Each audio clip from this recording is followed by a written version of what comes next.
कुतिया बन के जन्म लेके। इसलिए परमेश्वर की वासना अंत में मन में तन छूटे हरि को मिले उपजे बिन से ना। जिनको परमेश्वर की वासना, कहां जाएंगे, कहां जाएंगे?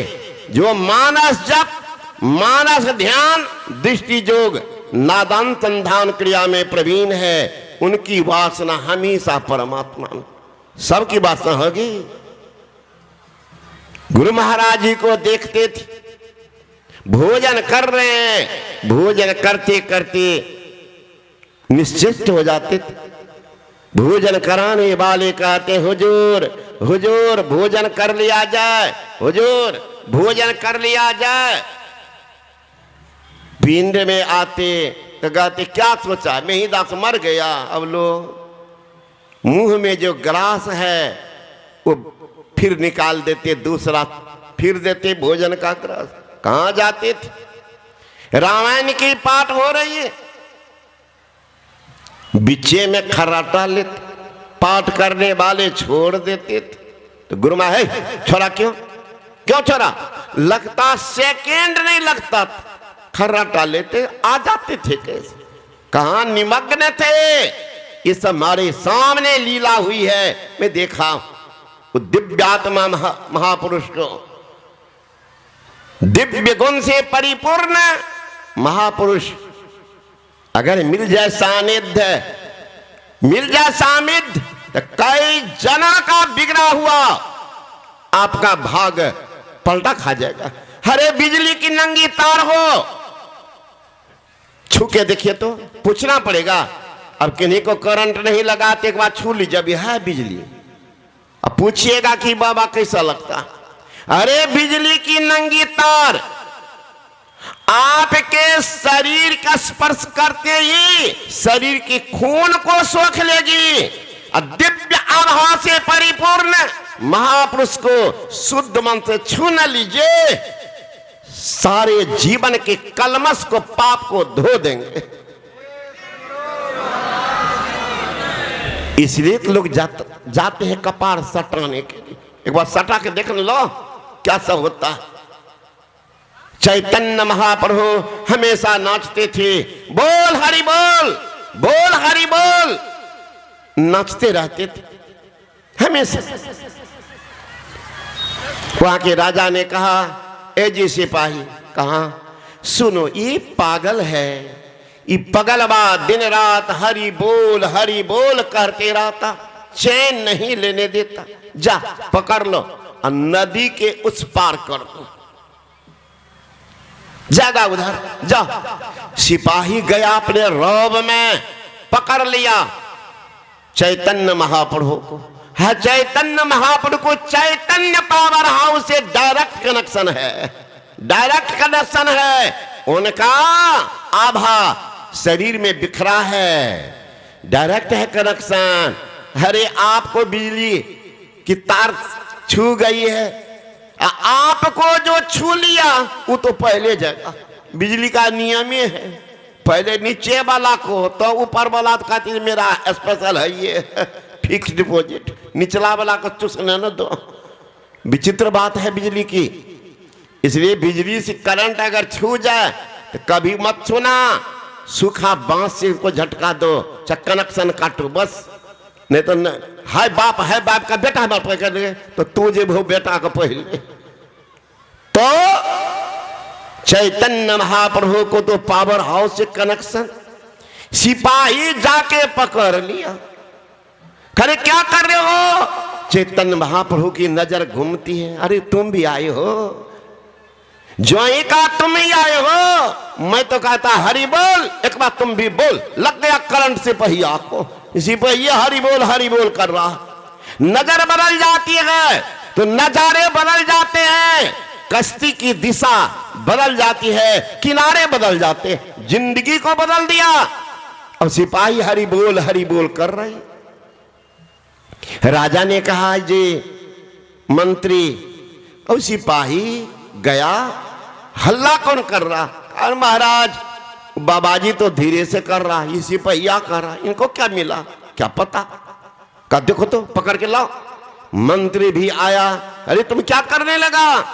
सिपाही कहती है, महाराज महाराज ये पागल नहीं है, बाहर से अचेत मालूम पड़ रहे, भीतर से बिल्कुल सचेत है, इनका लगाव किसी पावर हाउस। ये पगलवा चुप होकर के बात कर लेता, इनको जो छू लेता है उनको तो डायरेक्ट कनेक्शन करता है, रुकने का नाम का एक बार एक भी जांच कर ली।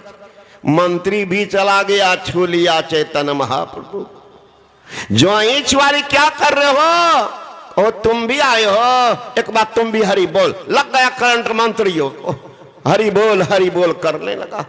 इसलिए दिव्यात्मा महात्मा को नंगे शरीर से स्पर्श मत कीजिएगा, नहीं तो कहीं छू लिए मायदाई बेसी जाती है, तो पुरुष घर में होगा तो रोते रहेगा, ए डेजिया में तू बाबाजी बन लो, हम कना रहबा तोरा बिना, है ना। ले अलगे से प्रणाम करी बाबाजी के, नहीं तो लगता करंट था पता चलता। इसलिए कहते हैं जीत आशा तिथि में जाई, यह बात वेद पुराणन गाई, चरण दास गुरु मोई बुझाई, तजो वासना सहजो आई। हे सहजो आई, वासना का परित्याग करो। कैसे होगा? अरे किसी बर्तन में घी लगी हो, कितना हो पूछ पाछ कीजिए, कुछ न कुछ अंश रह ही जाते। एक उपाय, प्रज्वलित अग्नि पर घी लगी बर्तन को चढ़ा दीजिए, नीचे से आग का ताप लगने के कारण घी धुआं बन के उड़ेगी, बर्तन बिल्कुल साफ होगा। आपको क्या करना, इबर का चूल्हा पर जाके चढ़ जाना है, हरे महाराज तो शरीर जलेगी। तब आपके भीतर में परमात्मा आग की व्यवस्था करती, वहां पाप जल जाती। वह स्थान कहाँ है? उपनिषदकार बताते हैं, शिरः का पाले रुद्राक्षांग विवरं चिंतियेद् यदा तदा ज्योति प्रकाश स्यादित्य विद्युत पुंसं प्रभा एतर चिंतन मात्रेण पापानां संचयो भवेत् दुराचार्यपि पुरुष लभतं परमं पदम् ईरा भगवती गंगा पिंगला यमुना नदी ईरा पिंगलियोर मध्य सुषमना च सरस्वती त्रिवेणी संगमा यत्र तीर्थराजस उच्यते तत्र स्नानं पकुर्वीत सपापे प्रमुच्यते ब्रह्महत्या सहस्राणि भ्रूणहत्या शतानि च एतानि ध्यान योगस्य धतग्निर्बंधनम्। शिरः का पाले, शीर कहते हैं परमात्म प्रदत्त जहां तक बाल होता उसको कहते हैं शीर, और कपाल, कपाल जहां बाल नहीं उगता है, वहां बाल नहीं जमता, न दोनों भौं के ऊपर और जहां तक बाल के नीचे के भाग को कपाल, वहां क्या है? शिव नेत्र। उस शिव नेत्र में छेद, विवरण चिंतिए ज्यादा विवर है, वो छेद पर दृष्टि दोनों धाक अगर टिक जाती है, प्रकाश पुंज का उदय हो जाता है और पाप जल करके राख होता है। वहां जलाने वाला है। हम लोग के शरीर में 72 करोड़ 72 लाख 10,210 नाड़ियां हैं। उन 72 करोड़ 72 लाख 10,210 नाड़ियों में 909 नाड़ियां प्रधान है। उन 909 नाड़ियों में 1 से 1 नाड़ियां प्रधान है। उन 1 से 1 नाड़ियों में 9 नाड़ियां प्रधान है। उन 9 नाड़ियों में 3 नाड़ियां प्रधान है, ईरा पिंगला सुषमना। उन 3 नाड़ियों में 1 नाड़ी प्रधान है, वही सुषमना नाड़ी। आप कहेंगे महाराज इतनी नाड़ियां प्रधान क्यों नहीं है? मात्र एक 72 करोड़ 72 लाख में सुषमना को बता रहे हैं। तो सुषमना को छोड़ करके जितनी नाड़ियां है वो अधोमुखी नाड़ी है। मात्र एक सुषमना नाड़ी है, ऊर्ध्वमुखी नाड़ी है, इसलिए प्रधान है। सुषुम्ना को छोड़कर जितनी नारियां है उससे रस, रक्त, मेद, मज्जा, अस्थि आदि प्रवाहित हो रही है। मात्र एक सुषुम्ना नारी है जो अपने में रस, रक्त को प्रवाहित नहीं होने देती, उसे चैतन्य की धारा प्रवाहित हो रही है, इसलिए प्रधान है। सुषुम्ना को छोड़कर जितनी नारियां है उनका लगाव इंद्रियां से है, जो बहिर्मुखी है। मात्र सुषुम्ना नारी है जिनका लगाव ब्रह्म से है, इसलिए वो ऊर्ध्वगति नारी है। और जिनका ब्रह्म से लगा होगा उनका पाप बैठा रहेगा, पाप जल करके राख हो जाएगा। इसलिए सुषुम्ना नारी का एक नाम ब्रह्म नारी भी है। सुषुम्ना में अगर योग हुआ तो आपका योग ब्रह्म से हो जाएगा। और जितनी नारियां हैं उनसे कहीं योग होगा तो परमात्मा से वियोग रहेगा, संसार से योग होगा जो रसातल ले जाएगा, रसातल ले जाएगा। इसलिए सुषुम्ना नारी का एक नाम योग नारी भी है। योग हृदय में वासना तन वास है तो क्या, सद सरल युक्ति पासना और पास है तो क्या, ओ सत सरल युक्ति पासना और पास है तो क्या। तो योग हृदय दोनों आंख के बीच में है, लेकिन वहां टिकने के लिए पहले आपको सावधान रहना पड़ेगा। यानी कोई नाम का जप कर लो, किसी रूप का ध्यान, लेकिन नाम एक ही हो, कभी ये कभी वो नहीं। जिस नाम का आप जप करेंगे उसी नाम से रूप का भी ध्यान करेंगे। जप में भी भेद है, वाचिक जप, उपांशु जप, मानस जप।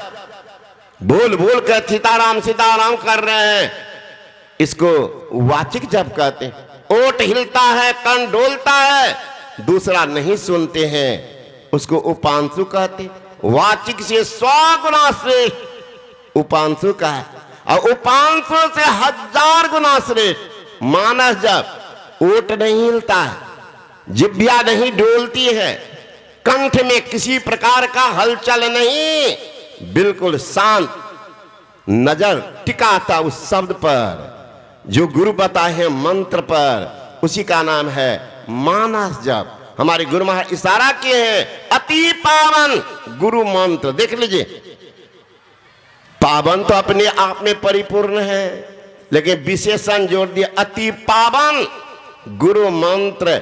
मन ही मन जाप जपो, और उपकारी गुरु रूप को मानस ध्यान था।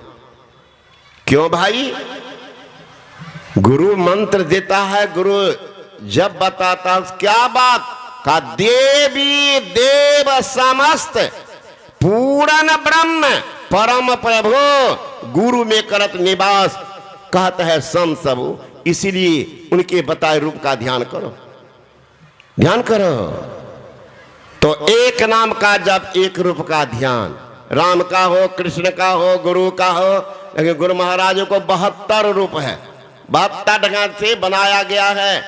ओरिजिनल तो अब कम में बचा, तो एक ही रूप को लेना है, 72 रूप को नहीं, एक ही।